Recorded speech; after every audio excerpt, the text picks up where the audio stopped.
جس کی مثال حضرت ابراہیم بن ادم رحمت اللہ تعالی علیہ،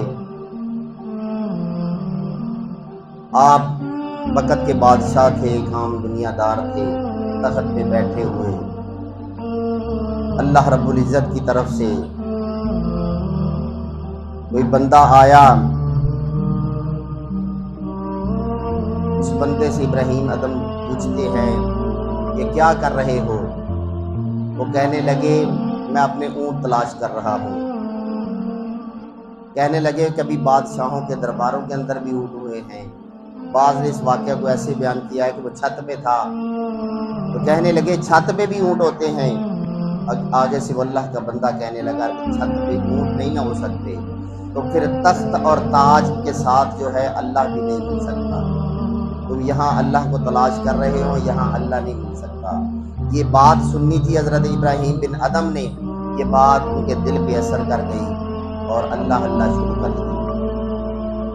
اللہ والے کی بارگاہ میں جا کر تائب ہوئے، مدینہ شریف کا حج کیا، سب کچھ چھوڑ کے ملک شام پہنچ گئے۔ ایک گدڑی بنا لی، اس پہ بیٹھے ہوئے ہیں اور کنکریاں اٹھا کے دریا میں یا سمندر میں پھینک رہے ہیں۔ ملک شام کے بادشاہ کو پتہ چلا کہ وقت نے تخت و تاج کو چھوڑ کر یہاں شام دریا کے کنارے بیٹھا ہوا ہے، تو وہ بادشاہ ابراہیم بن ادم رحمت اللہ تعالی علیہ آپ سے ملنے کے لیے آیا، آپ کے پاس پہنچا اور کہنے لگا اے ابراہیم بن ادم، تو وقت کا بادشاہ ہے، تیرے پاس تخت ہے، فوج ہے، سپاہ ہے، سب کچھ چھوڑ کے بیٹھ گئے ہو، اللہ نے تجھے بہت کچھ دیا تھا۔ ابراہیم بن ادم ہے جو اللہ رب العزت کی اس سلطنت میں ہے، وہ اس بادشاہت میں مزہ نہیں ہے۔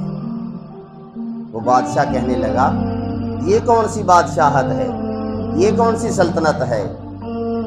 وہاں تو تمہارے پاس فوج سپاہ سب کچھ تھا، یہاں تو اکیلا بیٹھا ہے اور اکیلا بیٹھ کر کہہ رہا ہے میں بادشاہی کر رہا ہوں۔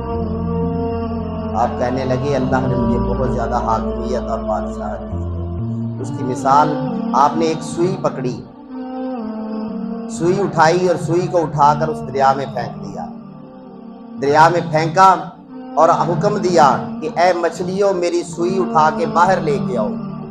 فرماتے ہیں ایک نہیں ہزاروں جو مچھلیاں تھیں وہی سوئی نہیں، سونے کی سوئیاں لے کر بارگاہ میں حاضر ہو گئے۔ فرماتے ہیں کہ یہ وہ سلطنت ہے، یہ وہ بادشاہت ہے جو اللہ رب العزت نے مجھے دی۔